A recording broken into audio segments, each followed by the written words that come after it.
Hello, everybody. This is the Real Doc Harmony, and I am here tonight. I'm so super excited to have with us Craig and Meredith, the new authors of the 200% Marriage book and the founders of Road of Life Coaching. And as everybody knows, of course, I have Healthy Energy, Amazing Life, Heal. And of course, you also know that we have the Queen's Circle. And I was so excited and so delighted to meet Meredith and Craig recently, within 3 months? Wow. And it's just so exciting. They are on fire. Here is another couple. Kevin and I were so excited and so thrilled. Another couple that actually love and like each other.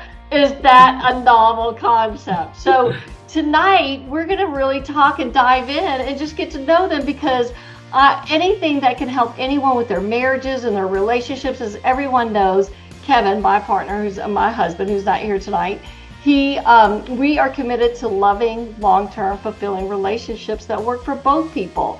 And I think Meredith and Craig use this same tagline that I do. We both, I think, got it from the same place. Happy spouse has a happy house, or is it? No, happy house, happy spouse. What is it? Tell me. Happy spouse, happy, yes. Happy spouse, happy house. Is a happy house, right? So, anyways, a little confused there. It happens. 61, menopause. Anyways, next. So, what if the greatest shift in marriage doesn't come from fixing your partner, but from fully owning your own growth? So today, like I said, we're going to talk with Meredith and Craig.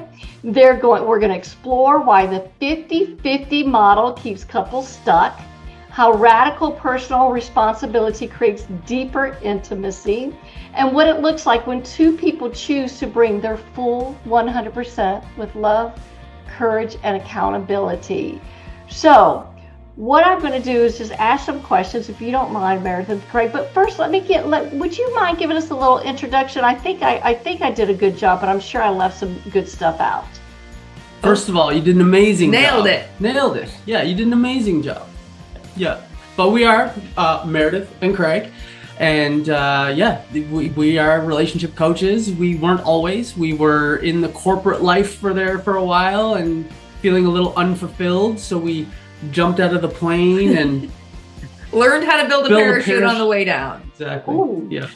Oh my God, isn't that scary? Yes, terrifying. It is. Oh. It is. Okay, I have to deviate from my list of questions. Go ahead. It just is coming to me.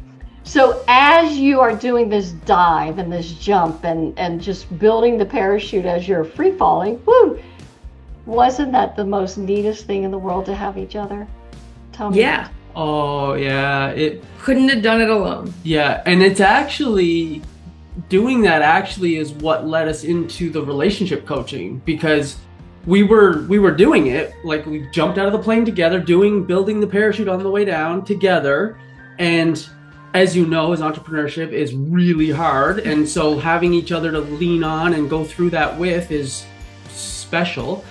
And but other people recognized that, and they were asking us about it, because we would go to different events and we were talking to different people, and they'd be like, wow, you're doing this together, that's so cool. My husband or my wife, they're not really into it, they don't come to these events with me, and I feel like there's a distance growing between us. How do you do it? And that was the kind of the seed for what we started doing here. Mm-hmm. Yeah, totally. We didn't realize that we were coaching people until someone else pointed it out and said, I've noticed that you guys have been coaching people. Have you ever thought about doing more of that? And we were like, who, us? No. Yeah. And that was kind of how it all started. Yeah. They asked us to speak at their event on relationships, and that was the seed. That planning for that talk was actually the seed for everything we've done since. Yeah. That's where our framework came from. Yeah. Well, I will have to tell everybody, their reputation precedes them, so we are in for a great conversation tonight. So, Thank you. I want to dive into this 100%, 200%, 50, and I'm not even going to dive into it because that's not mine to dive into. So, but most couples think that they're giving 100%, or worse, most people think that they should just give 50-50. So why do you say most marriages are operating at far less than that? Like, what's really going on? Yeah, I mean, I grew up believing that a good marriage is 50-50, and it makes logical sense, right? We each bring half into the whole. And it, you know, you can understand how that's the prevailing opinion for a lot of people. However, 50-50 creates resentment and scorekeeping because, you know, I've given my 50 or I've done my 50%, you're not doing your 50%. Finger pointing becomes a very common occurrence, and your marriage turns into more of an audit than a partnership or a team. It's like accounting almost. Like you're taking account of what you've done, what they've done, and you lose the plot when you're doing that. And a lot of people think of marriage as you're splitting a pie, 50-50. I'm going to eat my half, you eat your half, and you know, we have the pie done. But marriage is actually each person bringing their own pie. Like there's two pies. Like you have a pie and I have a pie. You're responsible for eating yours and I'm responsible for eating mine. And that's the difference. Like when we talk about the 200% marriage, it's because each person takes 100% responsibility for the marriage. It's not about giving 100% because we don't all have 100% to give on any given day, right? Like some days, like Craig always says, some days just putting on pants is your 100%. Some days are harder than others. So it's not about giving 100%. It's about taking 100% responsibility for what's going on in your life and what's going on in your marriage. So if something's not working, we both have responsibility in that, because you hear a lot of the times, like a good example of this is my husband won't open up. He won't share with me. There's, you know, he's not getting vulnerable with me, like some version of he won't share with me. And it turns into a finger point of why won't he share with me? When the finger needs to turn around and point inside and say, what am I not doing? What could I be doing differently to create a space where he feels safe to share with me? And that's what taking responsibility looks like. Or, you know, I apologized first last time. It's his turn to apologize first this time. It's like, regardless, if you've got something to apologize for, take responsibility, do your apology, regardless of where the other person is. And when she does that and takes responsibility for the space that she's creating for for me to open up, I'm also on the other side taking responsibility of why am I not opening up? Mm-hmm. Why am I not able to share vulnerably? So it's 100% on her, it's 100% on me, and that's where we get the 200% marriage. Nice. So what do you think, like, so I cannot resist though, because I am kind of funny this way, but I bet you it's fun eating each other's pie though. Let's just play that. You can share pie for sure. I mean, that was my thought about the whole pie. You know, like, do we get to eat each other's pies? We do. Pie's delicious. Yeah, and I think it's always a little tastier when it's someone else's taste. So I'm with you on that. Yes. So fantastic. And what do you think is like, though, I get it, and I love what you're saying, that full responsibility, accountability. And sometimes when we're so close to each other and we're always, you know, near each other, and gosh, you guys work together, live together, play together, right? Fantastic, as my husband and I do. You know, sometimes it's hard to hear from the other person, isn't it? Like, you know, so I like how you're saying take this 100% responsibility. So what is it that you think is maybe, from each of your perspective, I love that this is a man and a woman, right? This is great. We get two perspectives. A woman, what is one of the things that she could do right away? She's listening to this. I agree, my husband doesn't listen to me. He's not participating. What is something that she could tangibly, like really tangibly do that is common that we as women do? And then, Craig, what is it that you would say that makes you, you know, in response to that, what is it that makes you shut down? What is the worst thing that a woman could do so that we know not to do it?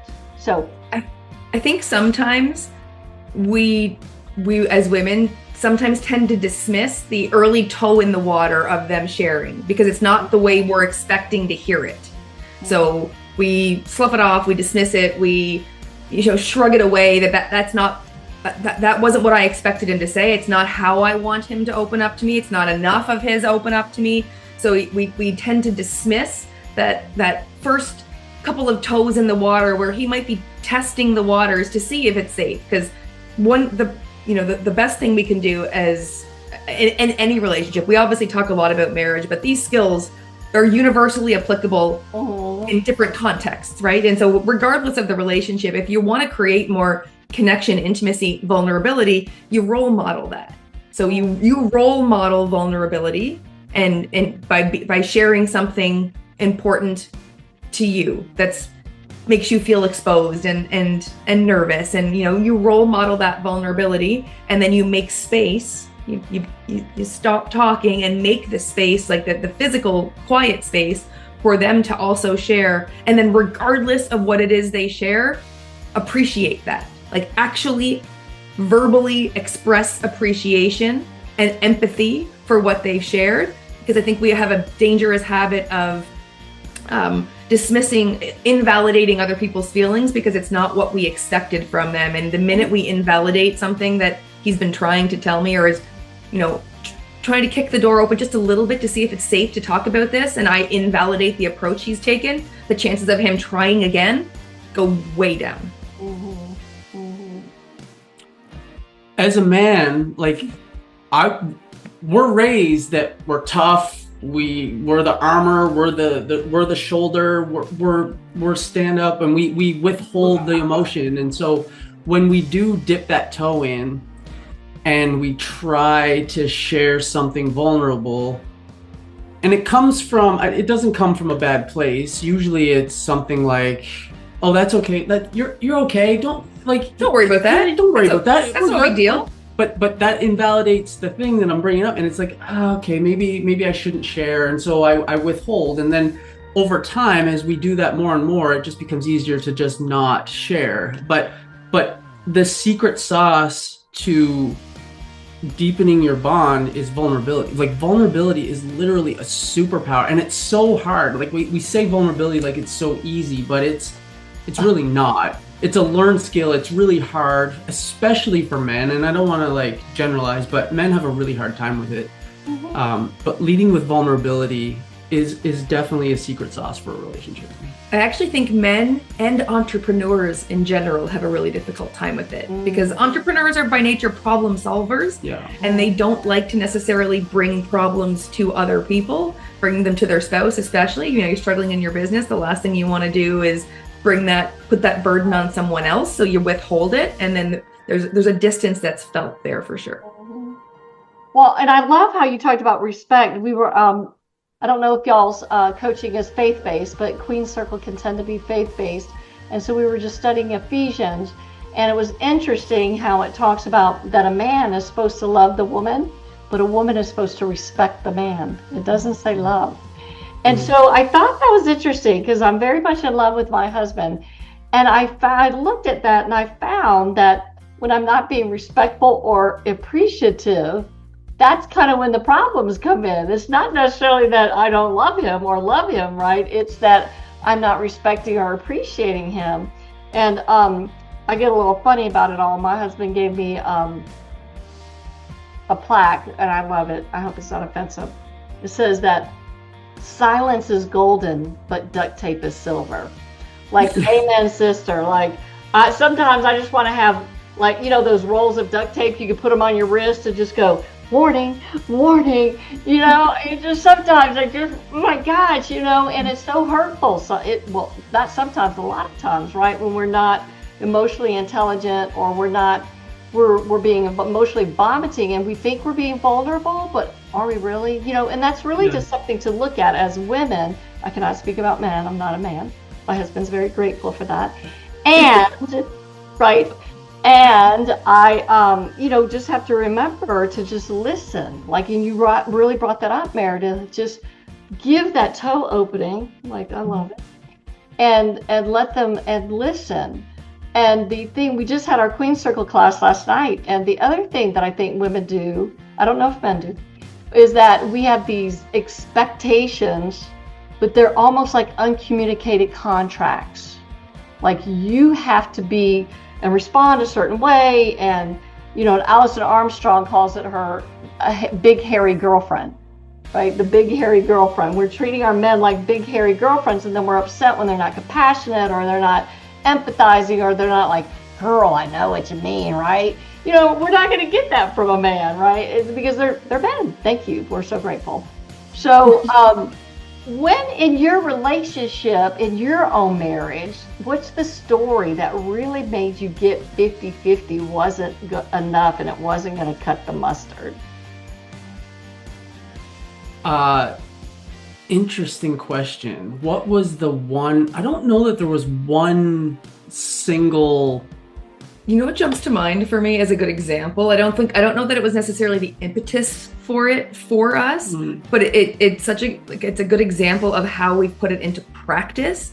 Is we were out hiking in Arizona in the mountains, and on the way down, he's very sure-footed. He's like a billy goat when it comes to mountains. He could just like skedaddle down the mountain like no big deal.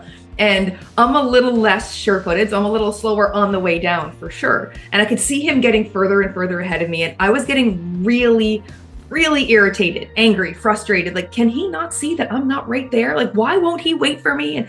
And my head's like the whole thing is just spinning and spinning.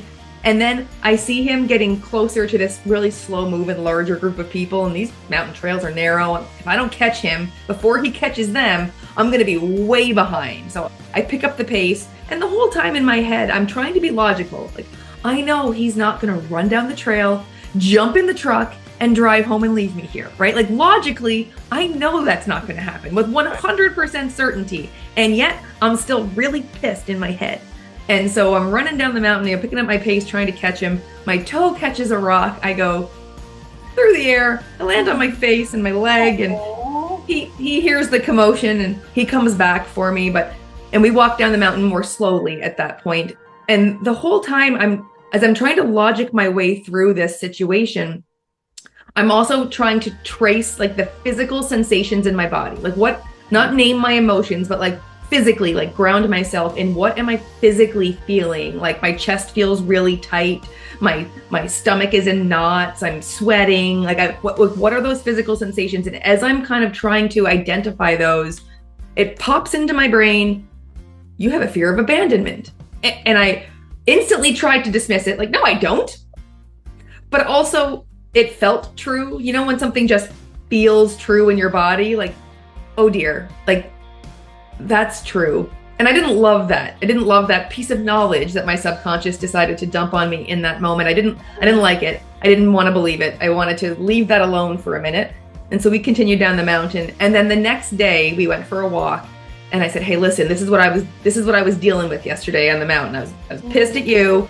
And I know it wasn't logical, but I realized I was so angry because this fear was triggered inside of me. Like, it had nothing to do with you and the mountain. It triggered this fear inside of me that I did not know was there until yesterday. And what we discussed was the fact that it's my responsibility to deal with this button that he pushed inside of me. If I have a pushable button, it's my job to deal with that, process that, and make that button no longer a button that can be pushed. I don't want to be triggered by that anymore. That's my responsibility. But I also have a responsibility in now that I know that that's a trigger, and while she's processing it and figuring out how she's going to deal with it, it's my responsibility to not actively try and push it. It's my job to try and not push that button. So, I have a responsibility now that I know this trigger exists to figure out how we're going to operate so that I'm not pushing that button. Obviously, I don't want to make her uncomfortable. I don't want her to feel that trauma and feel that trigger. So I have a responsibility to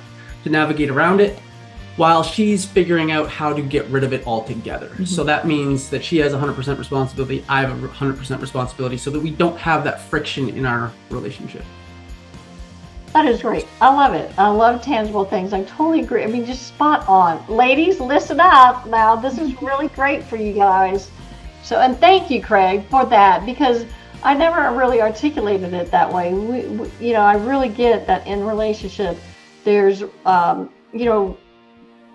lot of times people feel entitled, or there's a lot of self-centeredness. And so, but really in a 200% marriage, I would reckon you would agree that it is obligations and responsibilities more than anything else, right? I love how you recognize that. Give her some space. Like, she's working on something. Don't be going and pressing the button, I mean, yeah. It makes it worse, doesn't it?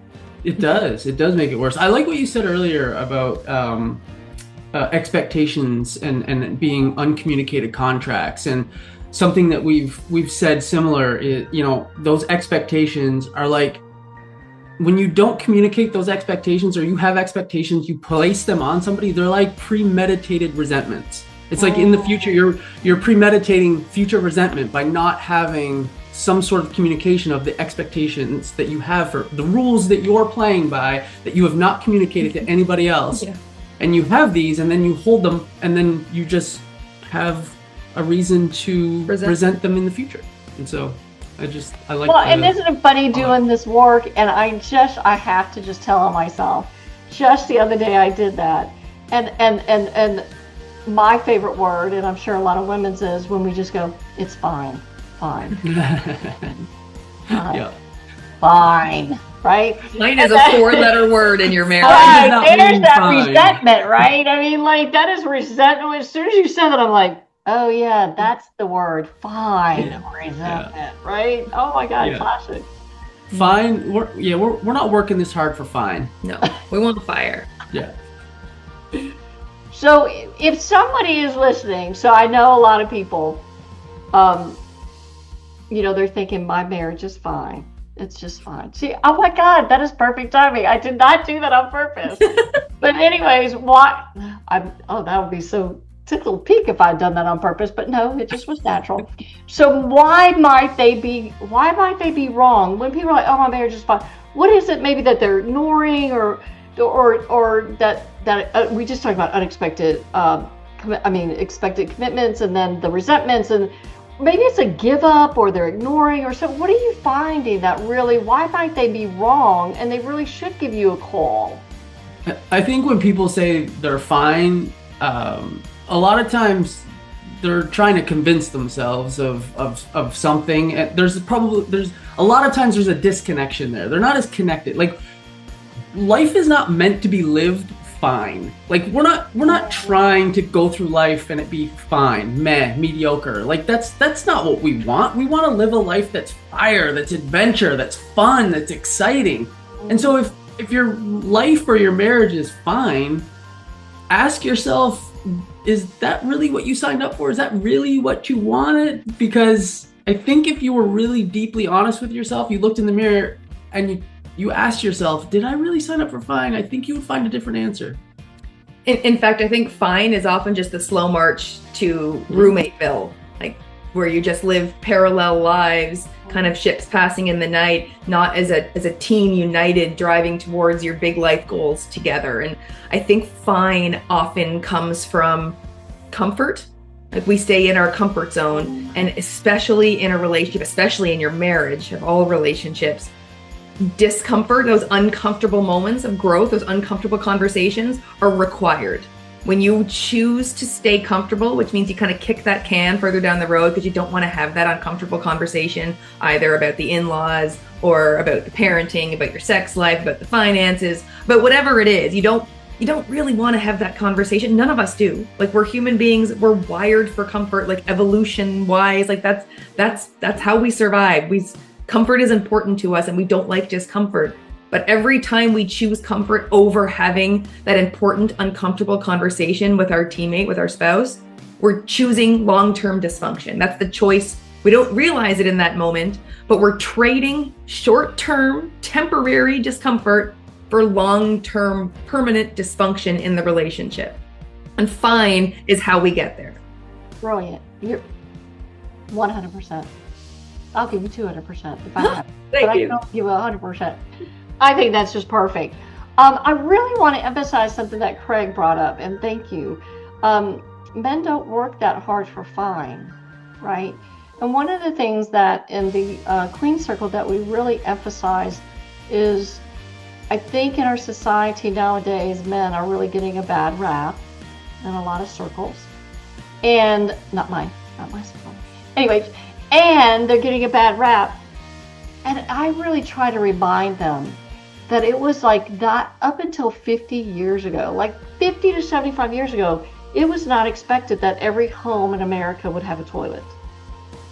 Like, that's wild. That's interesting. And that process, up until 100 years old, of building that infrastructure to get us something like toilets required water and aqueducts and tubes and, like, I don't even know the proper names, right? Electricity, let's try that on for size. And while I agree that if any woman wants to go and be in the rats, with the rats under the ground in a sewer, and they want to do that, and they want to dig around and make concrete or whatever it is that men do down there, have at it. But that is not for me by any stretch of the way. I will birth babies all day long. I will do laundry. I mean, like anything, right? Than to be down there. And when I really look at the sacrifice that men give to our society, and I love what you said, and because we want to be comfortable. The gift that men have given us, all of us, is comfort, right? And so that's really, I've thought of that because I'm like, well, gosh, I'm sure they didn't go down underneath New York City and they're down there digging trenches with what, oh my God, I just can't even imagine. And setting up sewage and all that stuff just so that they could come home to fine. No, they want to come home to some lingerie and some kisses, I bet you. So, I mean, just saying, right? You know, Yep. when we really look at, and that is not to discount women, because I think that women are amazing too. I mean, no man could ever birth a baby, for Pete's sakes. I mean, we would be extinct if it was I mean, it's just a lot to do, right? It's just a lot to manage. So, you know, and I just really think that, you know, we all have our very distinct roles. And I love, and that goes back to your pie analogy. Your pie could be like, you know, I don't know, something really strong and sturdy with nuts. And then my pie, her pie, could be like really sweet and strawberry-ish or something like that. Cherry, yay. So anyways, you know, I mean, just saying, right?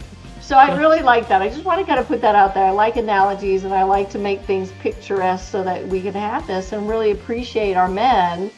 And then I think that what you're saying, you know, Meredith, is that then women are giving that toehold, like that little opening. I had a woman once, she's not having a good time with her relationship. She goes, after 17 years, she says, so you mean I have to ask my husband how his day went when he gets home from work and like actually listen? I'm like, what? Might be a good start. Right.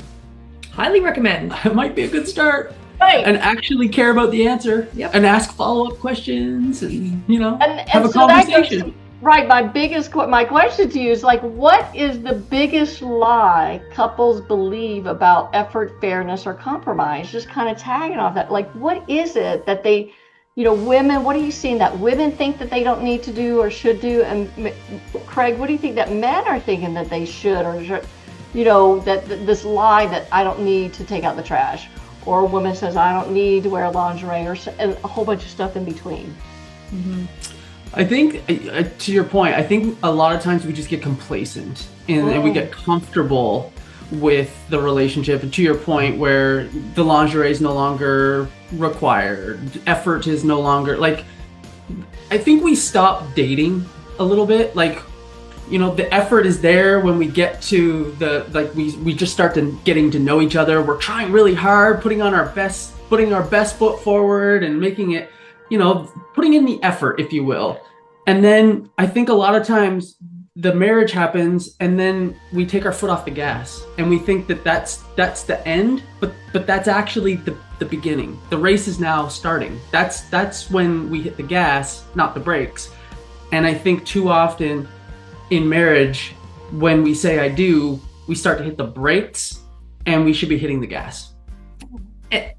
Yes. And Amen. I think the biggest, I guess, myth or, you know, thing that people buy into as we grow up and become adults and, you know, get into our busy lives is that fun is a nice to have.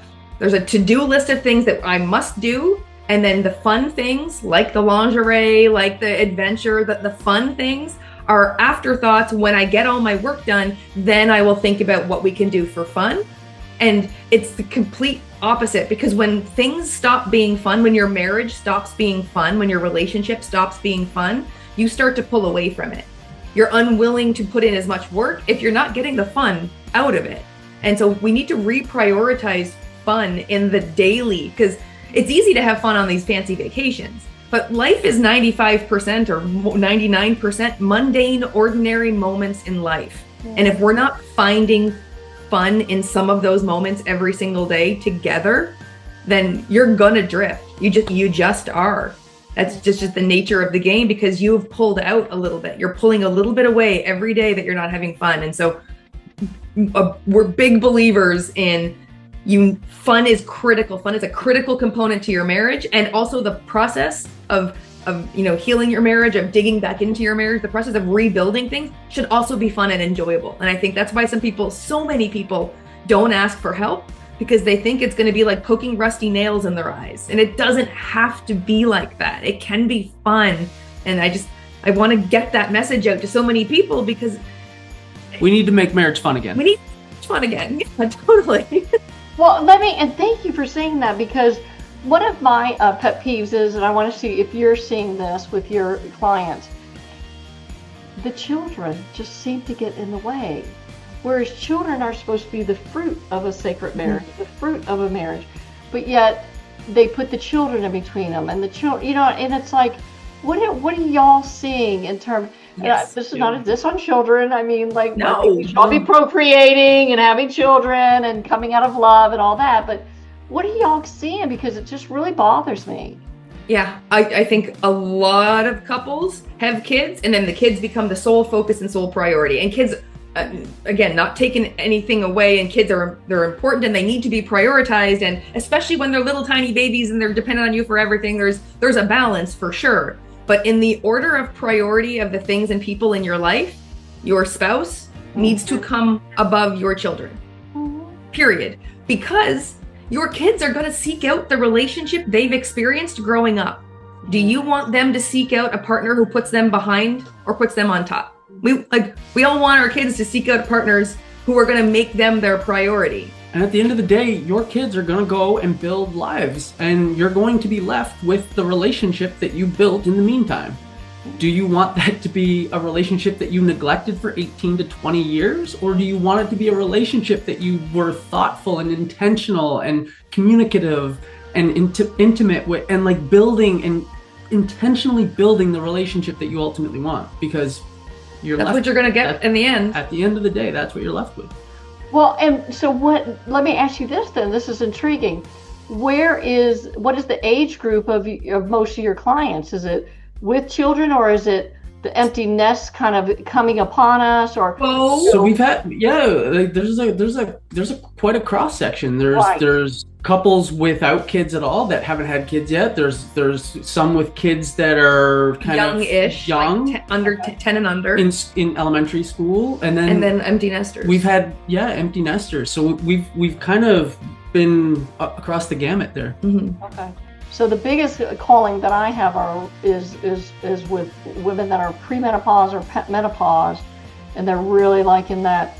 And a lot of people don't know this, but in the USA, most divorces, 70 to 80% of divorces are filed by women in the premenopause, menopause stage.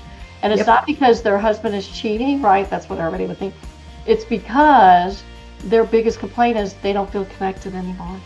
Yeah, they're in that empty nest stage of life. Right. The kids are leaving. They look at each other and they're like, "Who are you? I don't know you anymore. Right. Who are you? Right. I don't even recognize this person anymore." Yeah. Well, and what would you suggest? So what is it that so if we have a client here, because this is so important, I hate seeing these long-term marriages ending up in divorce when they could just be fixable, right? Or the workable. What kind of advice, tangible advice would you give them? What do we need to do? Oh, I think it starts with sitting down consciously and choosing to put your spouse at the top of your priority list. And it's going to feel weird. It's going to feel uncomfortable, like we talked about a few minutes ago. The growth happens in the discomfort, and the connection is built through the discomfort. So you're going to have to get uncomfortable, and it's going to feel weird because you've been putting your kids first for a long freaking time, probably. But your kids are going to be fine. I'm not saying don't love them. I'm just saying. I'm not saying don't feed them, don't neglect them. Still take care of them. Kids, but and not very often are we faced with a direct dilemma. But your spouse, your teammate, your partner needs to feel like you are the priority. You need to be creating that space and time just for you, without the kids, without talking about the kids, without the business. Just start reconnecting. Just start reconnecting. If there's been 10, a long time where you've been focused on the kids, now let's take a step back and let's really focus on some intentional time in the marriage. Let's put it in the calendar and let's make sure that we're following up and actually having that time, but making it fun. Date each other again, and let's communicate and not just ask like, how was your day? Because to your point earlier, you'll get that fine answer, but let's ask like, what's the best part of your day? What was the best part of your day? Like what did you learn today? And like it goes deeper, because then it's asking them to get really thoughtful and think about their day and answer thoughtfully. So when you get that answer, then have a follow-up, like have a conversation. Like let's re-engage in the marriage and let's like have a conversation. Because when you ask a specific question, to his point, when someone asks you a specific question, you have to stop and actually give a thoughtful answer, because it's a different question than you were expecting. And that pause that's required of you makes you feel like they actually care about the answer. Because how many times a day does someone say, "Oh, hi, how are you?" That "how are you" question is so dismissed that it doesn't even register in our brains as someone actually caring about our day. But when someone says, "What did you learn today? What was your favorite part of the day? What was the hardest part of your day?" That forces you to stop and actually think for a minute. And it's in that thought process that you're like, they actually care and they want to feel like they're a part of my day. And that creates a connection. And the other thing I'd say, if you feel disconnected, is get together and talk about where you're going. Like, what are we doing all this for? What is ultimately, like, at the end of the day, what is our dream? What's our North Star? What is it that we want to do together in this life? And start thinking about all the cool things that you want to do and make a plan to do some of them. Like, start like literally putting pen to paper and say like, oh, that bucket list item, let's plan to do that. Let's figure out how we're going to make that happen. I'll add one more thing, just something really tangible that people can do every day besides the specific check-in question. And it's just go for a walk together. Mm-hmm. It's one of the 4 things that makes you feel happier based on science, but also just 15, 20 minutes together. You're not on your phone while you're walking. Your phone's put away. So you're more engaged in the conversation. And there's just something about not like staring eyeball to eyeball that takes the pressure off of a conversation, and you can walk for a few steps in silence and it not feel awkward. But when you're looking across the table at each other and no one's saying anything, it feels more awkward. So like walking takes the pressure off and makes the conversation just feel a little easier. And 15, 20 minutes a day of just that time just together in physical proximity without your phones and without distractions will do wonders for your connection. And I agree. My husband and I took a walk a little bit before this podcast, and I just love holding his hand. I just like, wow, it just is so comforting. It's just so like, it just feels so nice, and I don't feel alone. I mean, anything that I would feel just kind of washes away just walking with him, holding hands, right? And I always have a vision of being 80 and sitting on some bench somewhere and we're just holding hands. I mean, it doesn't have to be, I think there's too much social media and too much fantasy out there. It doesn't have to be fireworks, and when I really just enjoy my husband for who he is, just holding hands can be just so amazingly 100% what I need, right? And I love that you have that appreciation and that gratitude for it, and expressing that gratitude, then having that positive energy. The more you get, more positive and more gratitude and more happiness by just doing that, right? So I will have to tell you, my husband is very good about woo. So woo, y'all know the Dead Poets Society, remember? Robin Williams, and he was the teacher. And he was like, "Gentlemen, why was the English language invented?" And they're like, "You're so weird. What are you talking about?" Right? And he goes, "To woo women." Right? It's just a classic line. So we call it the woo. And so, I just really think that going back to the appreciation, and so I'm really leading up to a question, like, what does keeping score, why does keeping score destroy intimacy? And so one of the things, the reason why I'm thinking of it is that appreciation, the wooing, there's something, and the courting, right? The courting and the wooing, and it doesn't have to be flowers. It could just be, hey babe, you look so beautiful today. And I'm like, you gotta be kidding me, right? And I'm like, oh, thank you, and so, but I find that women, so we were talking about that in my class last night, they were like, half my class was like, he's just full of shit. He's lying. And they were just so, and I'm like, it doesn't matter. Like, clearly my husband says to me, he goes, babe, you are so smoking hot. You are just amazing. You are just the hottest woman I've ever known, and blah, blah. I don't know who he's been with. I don't want to know. But I'm just saying, like, I'm going to believe the woo, right? That's part of the fun.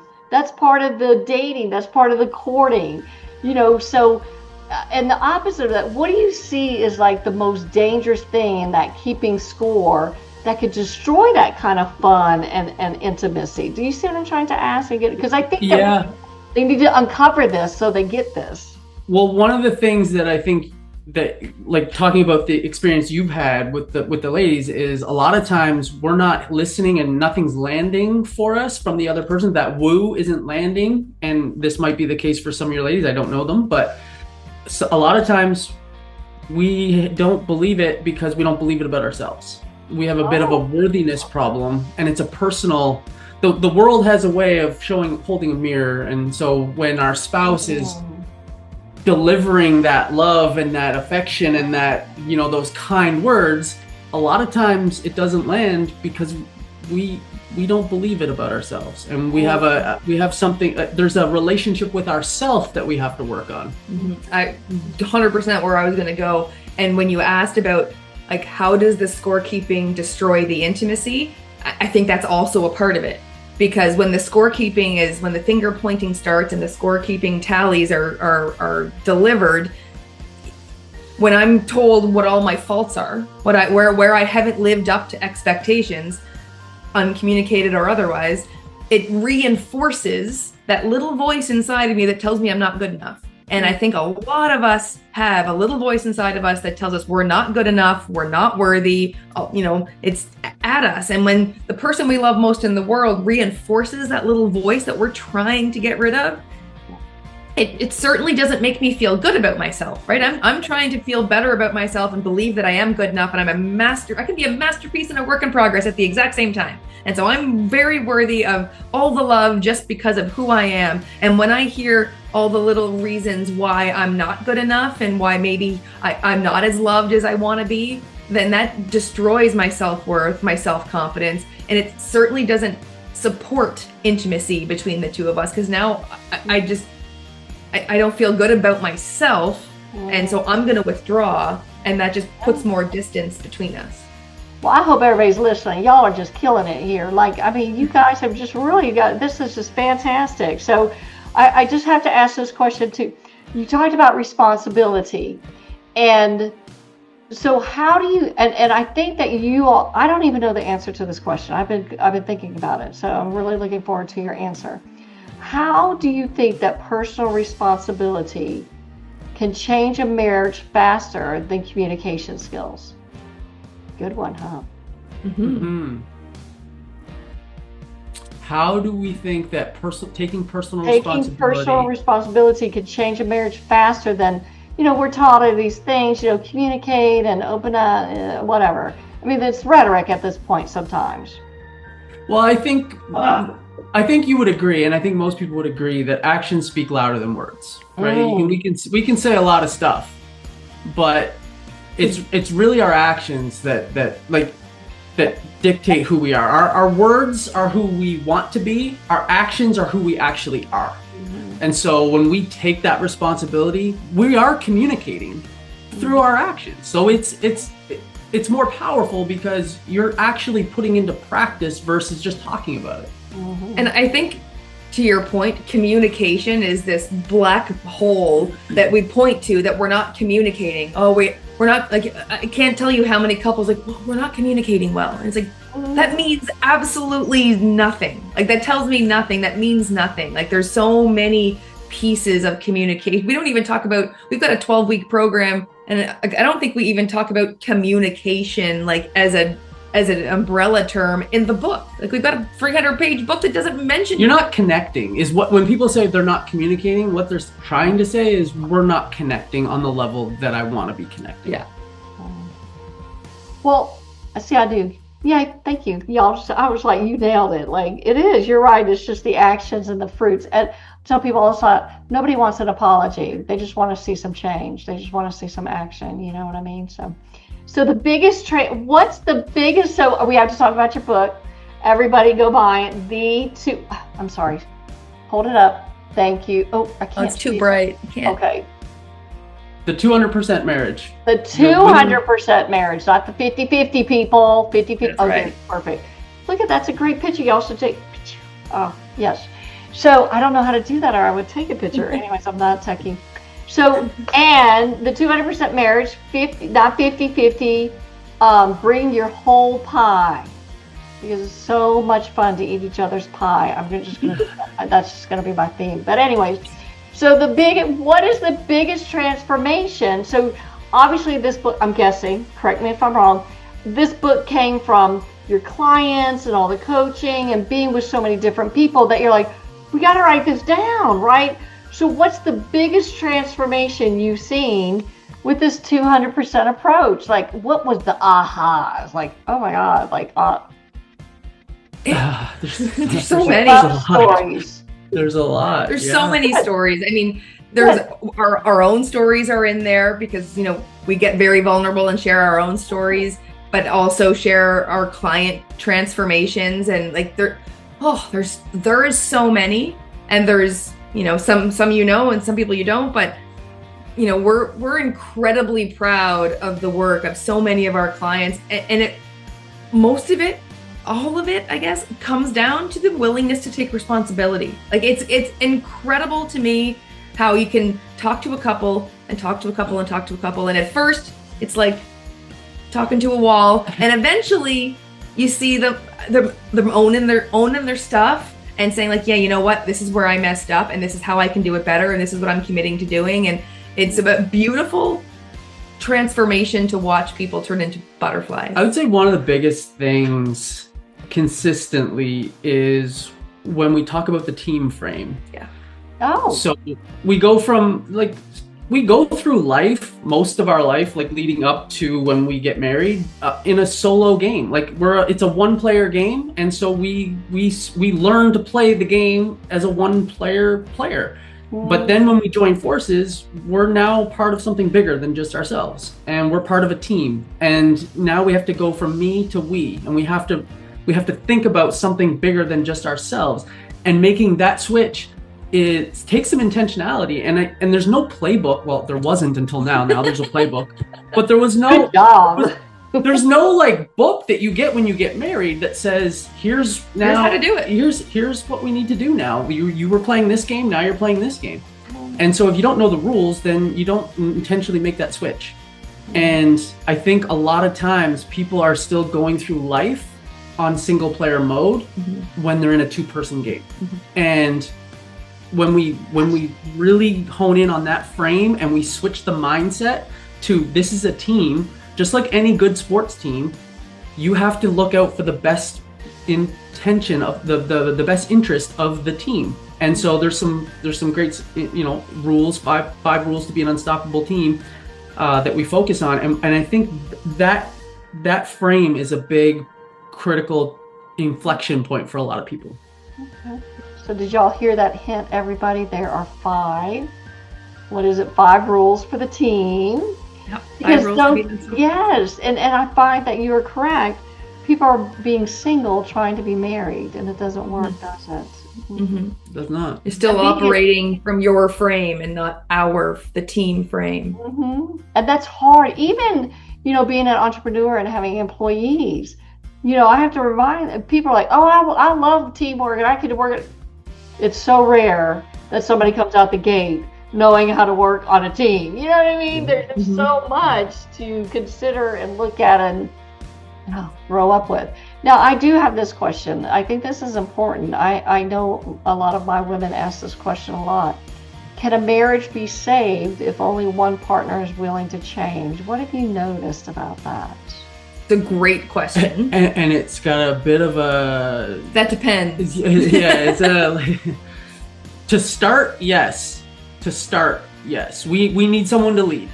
If one person is willing to change today and make the decision that I'm going to be the spouse that I want to be married to, and I'm going to go all in and I'm going to save this marriage, you absolutely can. But we know marriage is a two-player game. We just talked about that. At some point, the other person has to engage and play the game as well. At some point. Not in the beginning necessarily, but eventually. So to get the ball rolling, absolutely. One person can change a marriage. It only takes one person, and it's a decision today. You make that decision and we can move the ball forward. And as you consistently show up as that person, eventually, most times, the other person sees that change and they come along on the journey. Because it takes one person to shift the dynamic of a relationship. When the other person starts to feel the shift, most of the time they jump on board. Not all the time. It's just sometimes the other person is just not going to put the work in. And that's just unfortunate. Like, if you think about it, your relationship is the way it is because the two of you have been interacting and bringing the version of you that you are today into that relationship. If one of you fundamentally changes, makes a decision that I'm going to be the best spouse I can possibly be, the relationship has just changed. Like it's changed because you've changed. And so you can change it, and then you keep showing up consistently, and over time, through the law of reciprocity, most of us, when we see someone doing something for us, we want to reciprocate. We want to do it too. And so then the other person comes along. Sometimes they don't, to Mare's point. And then you have a decision. And to be honest, like, not every relationship is forever. Some are meant to end, and just like seasons, and it is what it is. But you can save a relationship to begin with one person. No, and yes, I think that you're spot on. And I do always, and I think it's important because a lot of people listen to, us when we talk about relationships and coaching and all these things, that it's really important that this just doesn't apply to people with malice, does it? Right? It just doesn't apply to people that got married because they want a paycheck, or it doesn't apply to people that got married and they're abusive, or, and then the sad scenario, it is a very sad scenario, is if your one of the spouses has an addiction, right? Mm-hmm. That's where, those are tough situations and tough conversations. I have seen where, because I work mostly with women, where the woman can evolve and change and it improves. But to overcome addiction, I just really want to put that out there, that we're not trying to glamorize. We're not trying to say that everything's going to work. We're not trying to say, it's 100%, everything's working. There are scenarios, and it's just important, I think, to acknowledge that, so nobody feels, I don't want anybody listening going, well, gosh, this isn't for me because something in their life, you know what I mean? It still is for you, because I think that what you would find is that person could find, like you said, Meredith, that then there's just a decision to make, but that now you have the tools and the courage to be able to make that decision, right? Would you agree with that? 100%, because one of the things that we start with near the beginning of our book and in our program is the relationship with yourself. Because you can only give and receive love from others to the degree that you have it for yourself. So we always start there. That's the foundational relationship for every other relationship in your life, especially for your marriage. And so it helps when it comes time to face that decision eventually, that you've been doing the work on the relationship with you, and you've been working on your self-worth and your self-confidence and your self-care and your boundaries and what you will and you will not tolerate. You've done the work to sort of unpack some of that emotional baggage and get rid of some of those buttons, and you've done the work on you, so that when the time comes that you might be faced with a decision, that you are equipped to make the best decision for you, to take care of you. Yeah, I mean, I'd like 100% for all, everybody to have loving, long-term, fulfilling relationships, but sometimes, it's just it's tough. Werner Erhard, who started Landmark, he's just one of my heroes. He has a great phrase. He says, the amount of people that are probably qualified to be married is less than the amount of people who are qualified to climb Mount Everest. And I'm like, oh, brother, you are not kidding. We don't learn this stuff, right? Like, we're not taught this in school. There was no manual for marriage until the 200%. So there you go, exactly. Right? I mean, and you're right, there is none. So if you could remove one behavior from marriages everywhere, what would it be?